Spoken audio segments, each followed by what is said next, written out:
Hello student, good morning. आज जो है हम लोग पहले ही जो है कॉटन हम लोग स्टडी कर चुके हैं। कॉटन आप लोग कपास, इसके बारे में डिटेल स्टडी कर चुके हैं। आज हम लोग है जो है एक नया प्लांट फाइबर प्लांट हम लोग जो है स्टडी करने वाले हैं। यानी एक दूसरा प्लांट हम लोग दूसरा पौधा पढ़ेंगे जिससे हम लोग रेशे प्राप्त करते हैं, धागे प्राप्त करते हैं।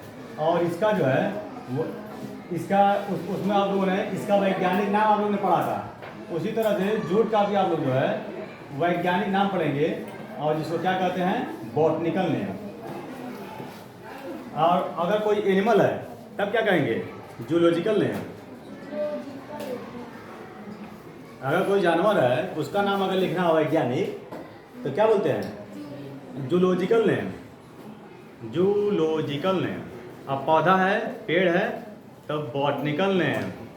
और कुछ नहीं है तो फिर वैज्ञानिक नाम तो सभी बता सकते हैं, हाँ, कि सभी का वैज्ञानिक नाम होता है।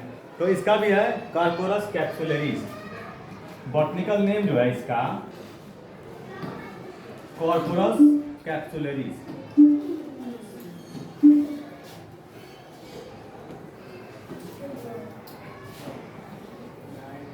कैप्सुलरिस, कैप्सुलरिस,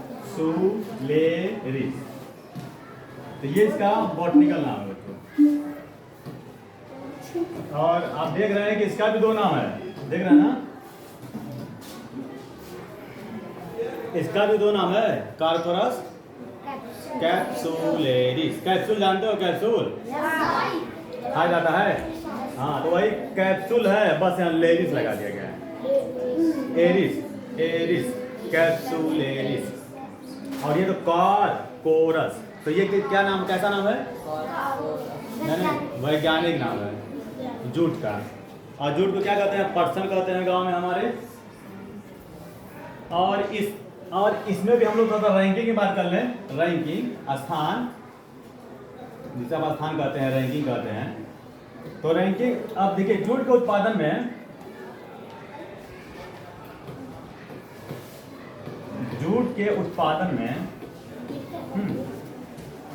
भारत का प्रथम है, हमारे इंडिया का प्रथम, इंडिया का प्रथम। और बांग्लादेश का द्वितीय है,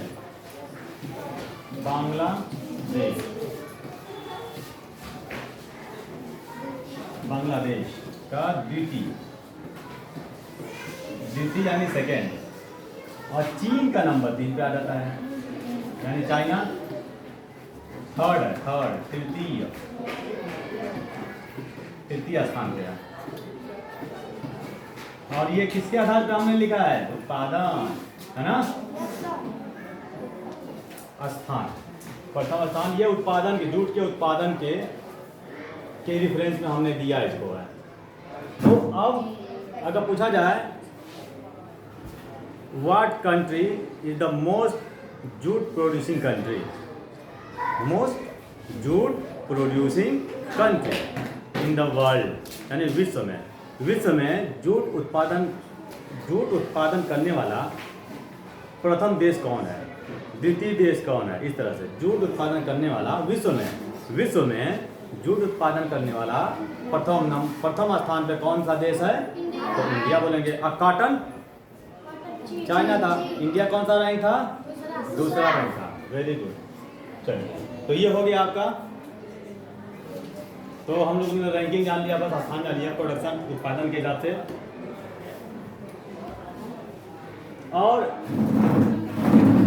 और हमारे भारत में जो राज्य हैं,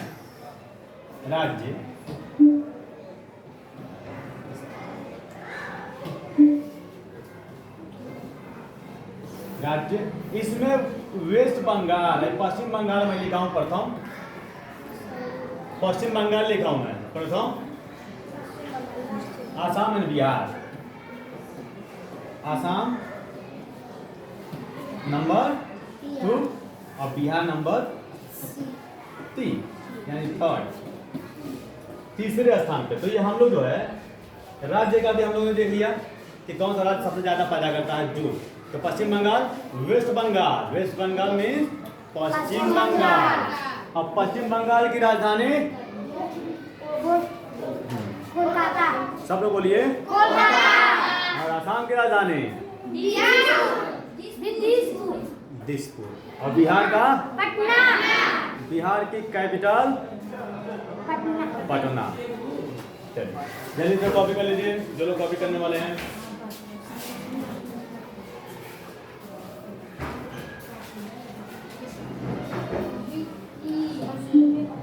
कर लीजिएगा।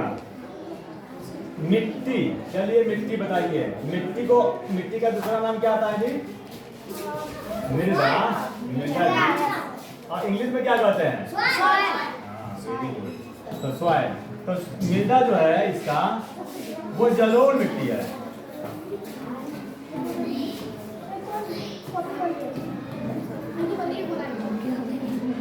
जलोढ़ मिट्टी। मिट्टी कैसा चाहिए? और कॉटन के लिए? कॉटन के लिए, कपास के लिए कौन सी मिट्टी अच्छा माना जाता है? काली मिट्टी। लिखवाया तो गया था। और जलोढ़ को कहते हैं एलुवियल। एलुवियल और सॉइल। तो ये इंग्लिश में भी हो गया, हिंदी में भी हो गया। और जलोढ़ मिट्टी को खादर मिट्टी भी कहते हैं जी। हाँ, खादर मिट्टी भी कहते हैं। और कौन से जो नदी द्वारा बहा के लाई गई मिट्टी होती है वही मिट्टी होती है ये जलोढ़ मिट्टी, जान जाइए। और आपका जिला भी जलोढ़ मिट्टी है, नदी की तरफ बहा के लाई, यानी बालू की मात्रा ज्यादा होगा। हम लोग के जिले में नहीं है ऐसा। चलिए कंप्लीट करा लिए। मिट्टी हो गया।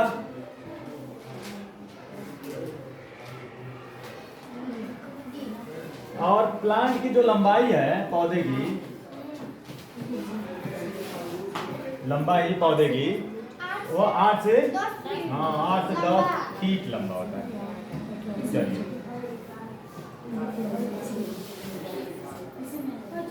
अब बताइए ताप बताइए, टेम्परेचर कितना चाहिए? 25 से 38 डिग्री सेल्सियस, यानी C 38 डिग्री सेल्सियस। और अब बताइए इसके लिए वर्षा कितना चाहिए? वर्षा मतलब बारिश कितना चाहिए? हाँ, 200 से 250 सेंटीमीटर। 200 से 250 सेंटीमीटर इसके लिए बारिश चाहिए, यानी अच्छा बारिश चाहिए। हाँ, कॉटन में क्या था कि थोड़ा सा बारिश हो गया, क्योंकि काली मिट्टी पानी की तरह को बहने देते, सोखने देती नहीं है, अंदर जाता नहीं पानी, तो पानी बना रहता है, जल्दी पानी सूखता नहीं है। लेकिन इसके लिए पानी चाहिए, यानी बारिश का दिन में ये होता है। और गन्ने बड़े हो जाते हैं तो ये भी बड़ा हो जाता है।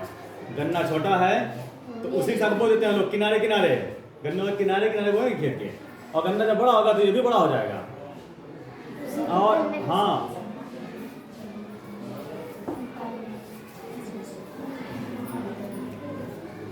और इसके लिए एक रिसर्च सेंटर भी बना हुआ है। हाँ, बैरकपुर केंद्रीय जूट संस्थान, केंद्रीय जूट संस्थान बैरकपुर। और ये कहाँ है? पश्चिम बंगाल। हाँ, वेस्ट बंगाल यानी पश्चिम बंगाल में। तो ये अगर आ जाए कि केंद्रीय जूट संस्थान किस राज्य में है तो आप बता दीजिएगा, क्योंकि ये रिसर्च सेंटर है, इसमें काम चलता है इनके प्रोडक्शन के लिए, इनके बीजों पे काम चलता है कि इनके बीज कैसे और जो है उन्नत किस्म के बीज बनाया जाए, हाई क्वालिटी वाला, उनकी क्वालिटी बढ़ाने के लिए।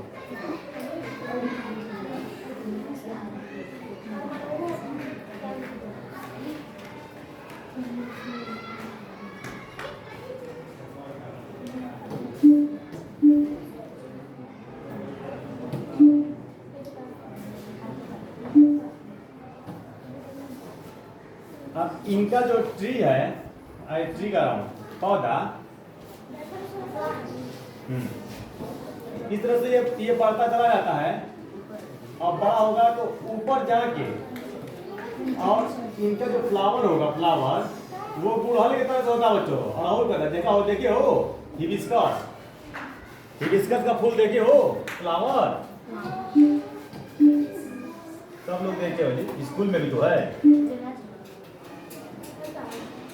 आप जो है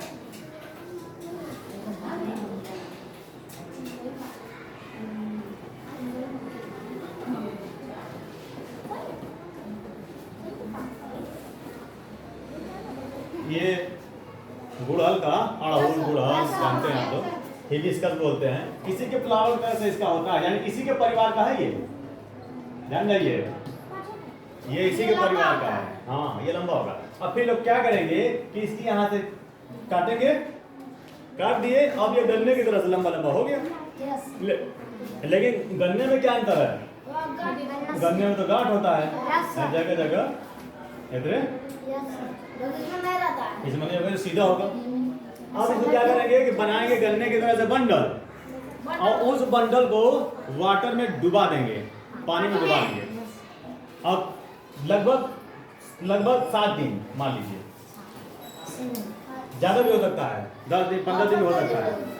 और जब ये डुबा देंगे तो जो इसके ऊपर जो छिलका होता है इसका, ठीक है, तो इसके अंदर वाले हिस्से से छोड़ देता है। अब देखते हैं पेड़ों का ऊपर का छिलका निकालते हैं। साइलेंट हो। तो जब ऊपर का छिलका निकालेंगे तो अंदर आपको व्हाइट दिखता है, देखे हैं सभी पौधों का। ऊपर का छिलका निकालो, अंदर आपको सफेद दिखेगा और वो टाइट होता है। तो जो छिलका है, इसी छिलके में धागे होते हैं, और जो इस छिलके में जो है, जो भी और भी चीज़ें जैसे लगी होती हैं, धागे के अलावा और भी चीज़ें जो धागे को जोड़े रखता है, वो सब सड़ जाता है, सड़ के पानी में गिर जाता है।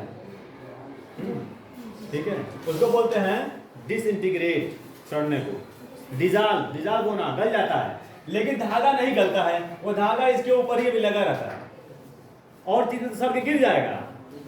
जो मटेरियल होगा इस धागे से लगा हुआ, और अंदर वाला क्या होगा, जो व्हाइट दिखता है वो नहीं सड़ेगा, वो तो टाइट होता है, वो टाइट होगा, वो नहीं गिरेगा।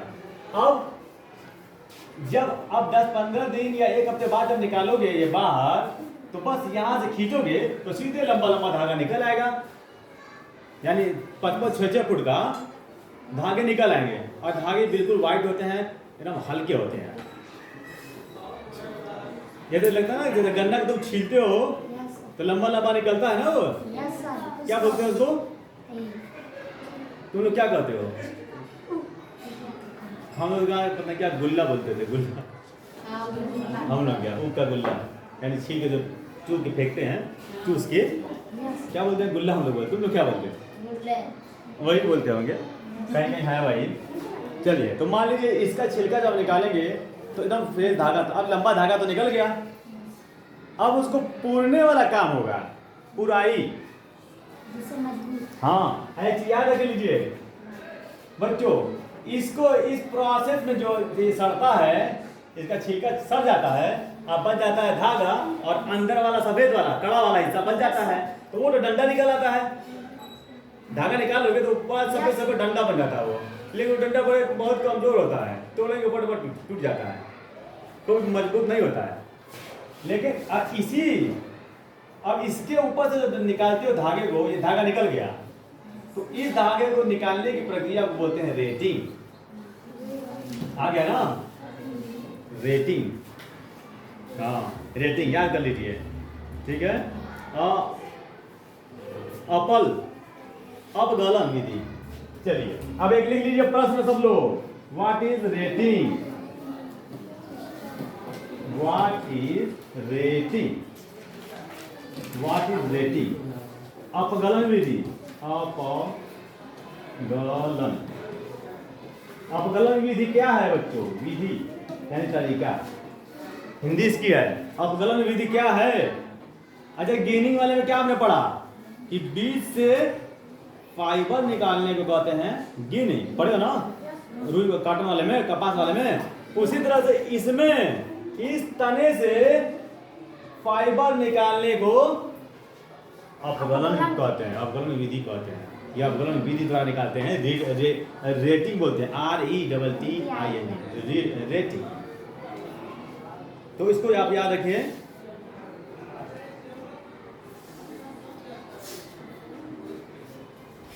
और ये कैसे करते हैं, रेटिंग कैसे करते हैं आप बताइए। पानी, आप क्या करेंगे कि जूट के तने से, जूट के तने को पानी में डुबाकर और उसके जब वो क्या हो जाएगा, सड़ जाएगा, इसका जो ये क्या कहते हैं इसको, छिलके को सड़ जाएगा, और उससे जब आप फाइबर निकालेंगे, धागा निकालेंगे, इस धागे को निकालने की ही प्रक्रिया रेटिंग कहलाता है। तो आप लिखेंगे क्या, लिखिए, लिख लो। जूट के तने से जूट के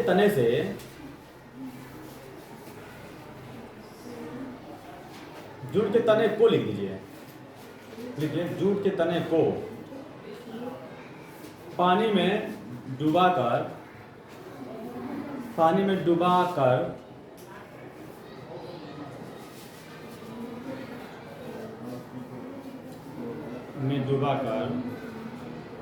कुछ दिन के बाद, अब कुछ दिन मतलब बहुत ज़्यादा दिन नहीं है, एक हफ्ता में वो सड़ जाता है। कुछ दिन के बाद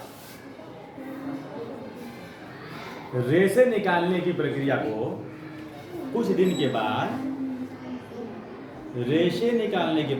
और रेशा को इंग्लिश में क्या कहते हैं, फाइबर। रेशे को फाइबर कहते हैं। फाइबर निकालने, रेशे निकालने की प्रक्रिया को अपगलन विधि कहते हैं। अपगलन विधि हटा दो, अपगलन लिख दो, बस अपगलन कहते हैं। और उसी को इंग्लिश में रेटिंग लिख लीजिएगा। अपगलन लिख के आप ब्रैकेट में लिख लीजिए, रेटिंग कहते हैं। चलिए, रेटिंग कहते हैं। कौन कौन लिख लिया? लिख लिए कुछ लोग? चलिए, अब मैं इसको आगे कर रहा हूं।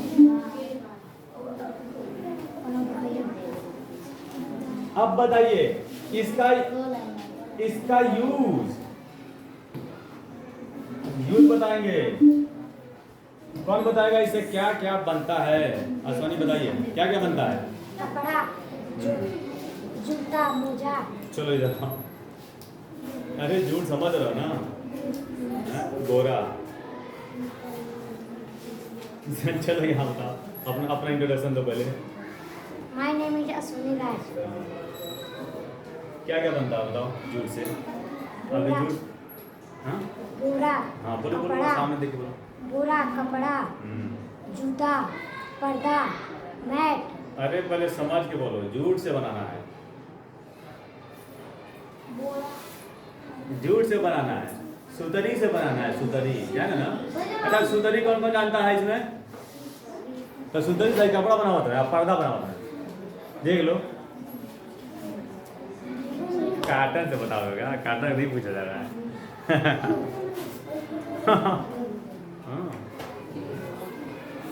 चलिए, हाँ, जूट का बैग, बोरा कहते हैं, बोरा। रस्सी बनता है नहीं? सुतरी, और क्या बनता है आप बताइए? कोई और आपके दिमाग में?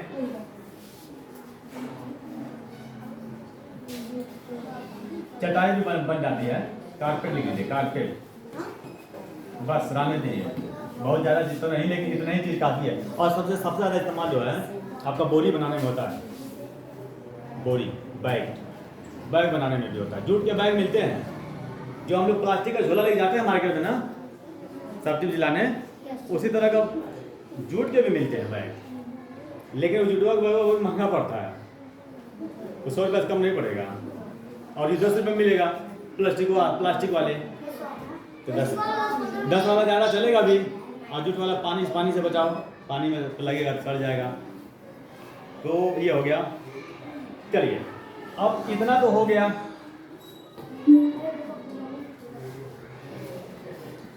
अब बताइए, ये बारीक जो है धागे तो निकल गए, बारीक बारीक उसमें से आपने निकाल लिया छिलके को, छिलके से, तने से। अब इसको बनाना है रस्सी। तो रस्सी बनाने के लिए एक छड़ में लगा हुआ है, छड़ में इस तरह से एक लकड़ी का तिकोना, एक लकड़ी का तिकोना होता है और इसी में छड़ लगा रहता है, तिकोना लकड़ी।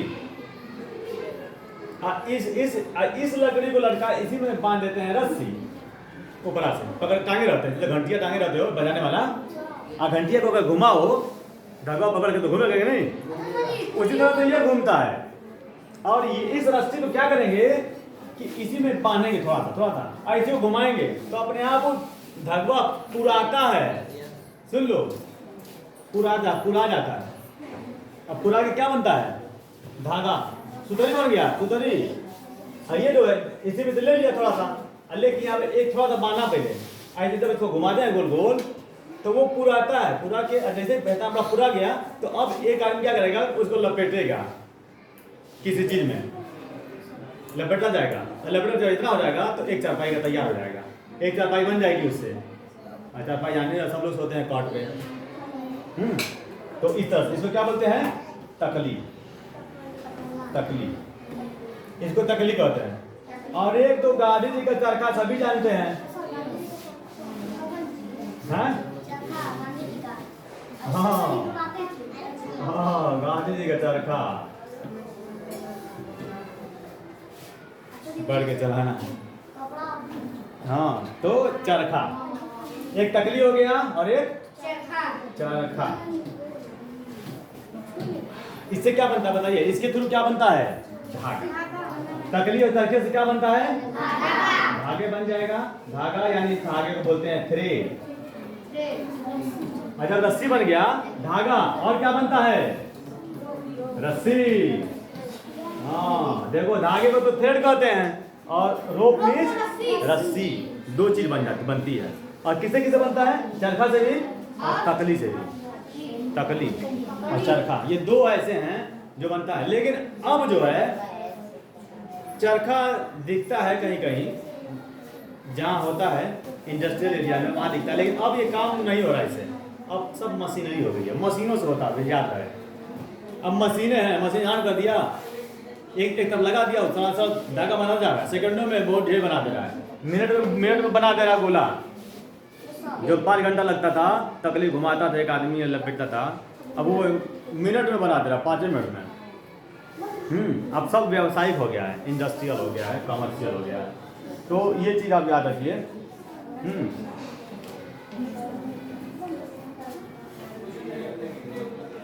इसको आप जान जाइए, निकलता क्या है? फाइबर। क्या निकलता है? फाइबर यानी रेशे। रेशे से क्या बनता है? धागा बनेगा और रस्सी। रस्सी मोटा होता है, धागा पतला होता है। कहता है कि कपड़े सिलने वाला धागा, अब कपड़ा सिलने वाला रस्सी नहीं कह सकते तुम, लेकिन बांस बांधने के लिए धागा भी नहीं बोल सकते कि तुम धागे से बांस बांध दो, पेड़ बांध दो, गाय को बांध दो, तो धागे से तो नहीं बोलते हो ना। क्या बोलते हो? रस्सी। यानी रस्सी मोटी होती है और धागा पतला होता है। और ये दोनों किससे बनते हैं? फाइबर से, रेशे से बनते हैं। और किस विधि द्वारा? स्पाइनिंग। डबल है ना जी? स्पिन। स्पिन मतलब घुमा घुमा के, स्पिन। तो स्पिनिंग, स्पिनिंग। और इसको स्पिनिंग को कहते हैं हिंदी में कताई। लिख लीजिए। तो अब बताइए कि जूट के रेशे से रस्सी या धागा बनाने की प्रक्रिया को क्या कहते हैं? स्पिनिंग। याद रहे? हाँ, कताई कहते हैं, कताई। और इंग्लिश में स्पिन। एक और लगा दीजिए, ING लगा दीजिए, स्पिनिंग। स्पिनिंग तो याद रहेगा ये। तो स्पिनिंग किस में कहते हैं? अब धागे में तो स्पिनिंग का यूज होता नहीं है। अब इससे धागा नहीं बनेगा, याद रहे? गांधी जी जूट नहीं बनाते थे, जूट का, और जूट का बना के कपड़ा पहनते थे, रुई का कॉटन का, याद रहे भाई, चरखा कॉटन के लिए इस्तेमाल होता था, भूलिएगा नहीं। हाँ, अब जूट वाले में चरखा मत बताइएगा, याद रहे हम बस लिख दिए हैं चरखा, लेकिन तकली का इस्तेमाल होता है, तकली और मशीन, मशीन लिख लीजिएगा, ठीक है, मशीन। अब तो मशीनों से होता है, कारखानों में होता है।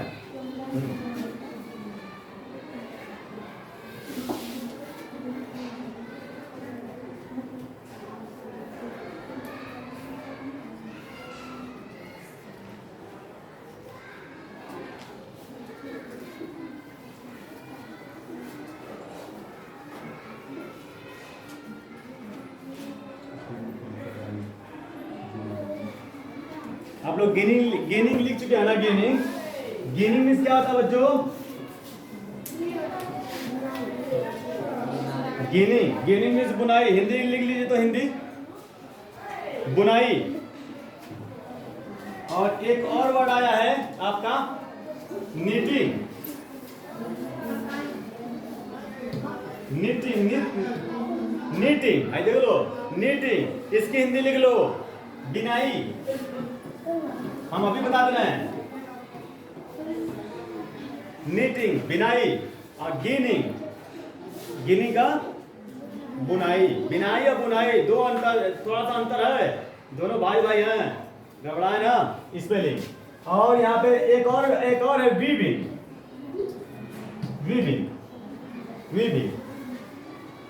इसका है बुनकरी,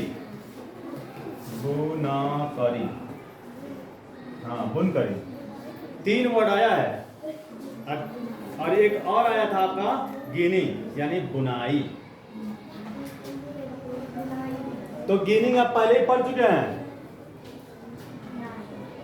सिर्फ बीज से कपास के बीज से धागा, ये क्या कहते हैं, रेशे निकालने में क्या कहते हैं, गिनिंग, ठीक है।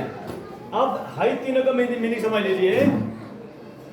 आप लोग देखे होंगे गांव में औरतें आज रड़वा लेके स्वेटरवा बिनती हैं, इस राड को बोलते हैं स्टिक, हाँ सलाई, स्टिक बोलते हैं, स्टिक, 2 स्टिक से बिनती हैं, उसी को कहते हैं हाँ नाइटिंग, उसी को नाइटिंग कहते हैं, याद रहे। हाँ बिनाई लिखा हुआ है,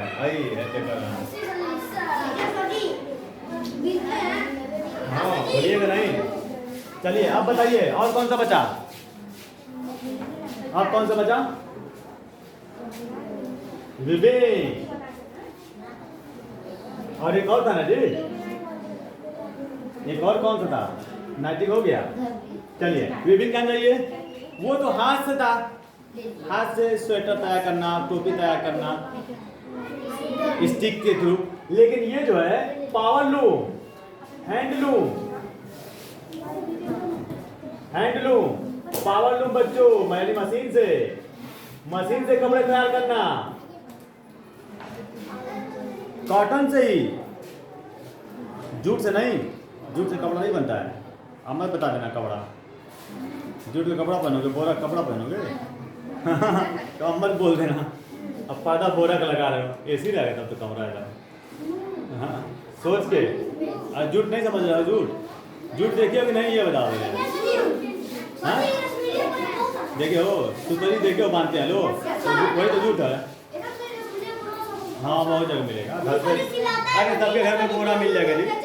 हाँ अब देखिए वीविंग में क्या है कि कॉटन के जो कपड़े होते हैं, धागे जैसे, उससे भाई देखो हैंडलूम का मतलब हाथ से जो है कपड़े तैयार कर देना, हाथ से ही कपड़ा तैयार हो जाएगा।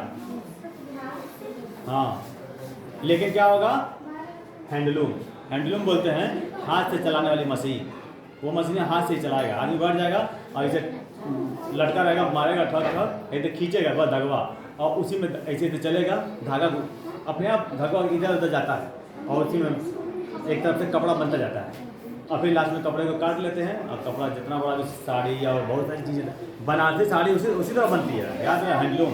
और पावरलूम का मतलब यह है कि जो लाइट से चलती है, आदमी नहीं चलाता, बस लाइट ऑन कर दिया, खटर पटर वो चलता रहता है। हाँ और इधर तुम्हारा करीब में जो जिला है वो मऊ जिला है, मऊ जिले में ये दोनों बहुत चलता है। और वो सारा सप्लाई बनारस में होता है बच्चों, बनारस में यानी वाराणसी में सारा, ठीक है सब।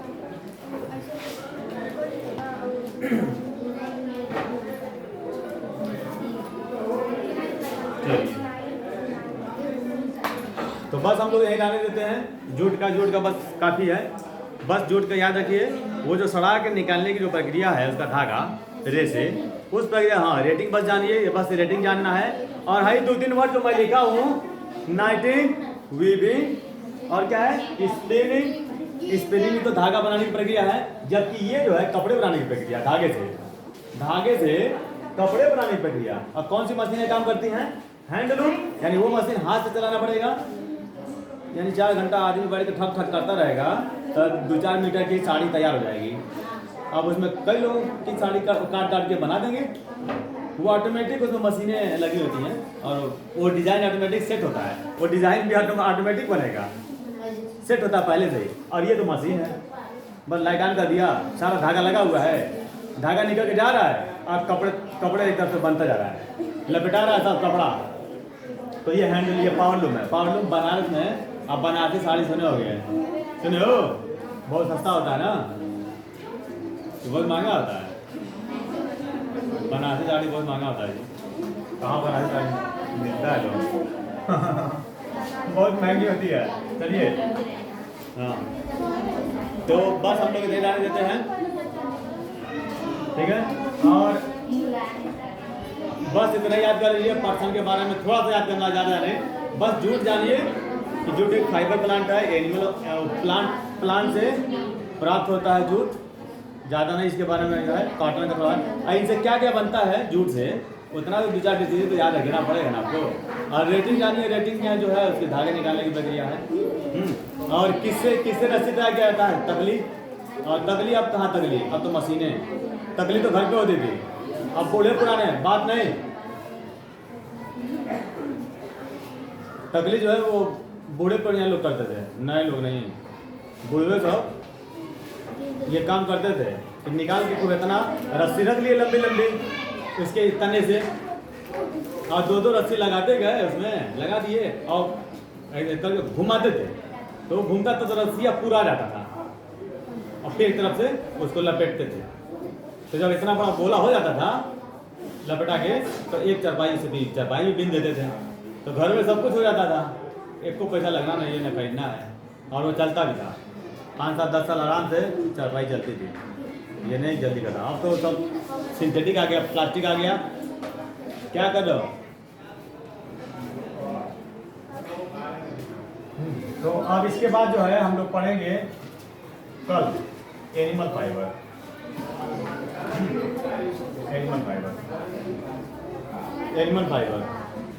एनिमल फाइबर से देखने से ही लग रहा है